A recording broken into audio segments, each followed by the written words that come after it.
بسم اللہ الرحمن الرحیم۔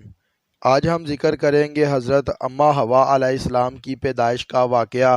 حضرت اماں حوا علیہ السلام کی پیدائش کب، کیسے اور کہاں ہوئی؟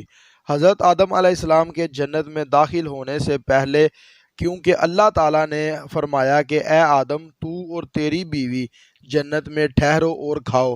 حضرت ابن عباس، حضرت ابن مسعود اور دیگر کئی صحابہ رضی اللہ تعالیٰ عنہ سے روایت ہے کہ ابلیس کو جنت سے نکال کر حضرت آدم علیہ السلام کو وہاں آباد کیا گیا، تو آدم علیہ السلام وہاں اکیلے رہتے تھے اور وہاں ان کی بیوی نہیں تھی۔ وہ سو کر بیدار ہوئے تو دیکھا ان کے پاس ایک عورت بیٹھی ہوئی ہے۔ اللہ تعالیٰ نے اسے حضرت آدم علیہ السلام کی پسلی سے پیدا کیا۔ حضرت آدم علیہ السلام نے پوچھا کہ تو کون ہے؟ اس نے کہا میں عورت ہوں۔ تو پوچھا تجھے کس لیے پیدا کیا گیا؟ تو اس نے کہا اے آدم، تیرے سکون کے لیے مجھے پیدا کیا گیا تاکہ میں تجھے سکون دے سکوں۔ بہت سے لوگ پوچھتے ہیں کہ حوا کا معنی یا کہ اس کا مطلب کیا ہے۔ فرشتوں نے حضرت آدم علیہ السلام کے علم کا جائزہ لینے کے لیے پوچھا کہ اے آدم، اس کا نام کیا ہے؟ تو حضرت آدم علیہ السلام نے کہا کہ اس کا نام حوا ہے۔ فرشتوں نے کہا کہ اس کا نام حوا کیوں ہے؟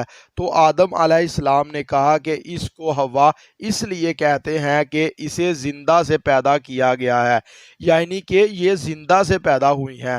محمد بن اسحاق نے حضرت ابن عباس ذکر کیا کہ اماں حوا حضرت آدم علیہ السلام کی بائیں طرف کی چھوٹی پسلی سے پیدا ہوئیں، جبکہ حضرت آدم علیہ السلام سوئے ہوئے تھے۔ پھر اس پسلی کی جگہ کو گوشت سے پر کر دیا گیا، اور یہ بات اللہ تعالیٰ کے اس فرمان سے بھی ظاہر ہوتی ہے کہ ترجمہ اللہ تعالیٰ کے قرآن مجید میں یہ ہے کہ اپنے پروردگار سے ڈرو جس نے تم کو ایک شخص سے پیدا کیا، اس سے جوڑا بنایا، پھر ان دونوں کو مرد اور عورت کثرت سے پیدا کر کے روئے زمین پر پھیلا دیے۔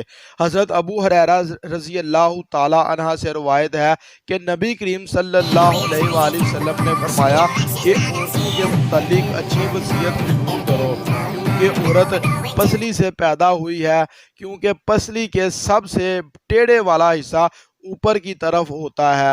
اگر تم اسے سیدھا کرو گے تو وہ ٹوٹ جائے گا، اگر چھوڑ دو گے تو وہ ٹیڑھی ہی رہے گی، اس لیے عورت کو ہمیشہ پیار سے سمجھایا کرو۔ یہ تھی ہماری آج کی ویڈیو۔ اچھی لگے لائک اور کمنٹ ضرور کریں اور چینل کو سبسکرائب کریں۔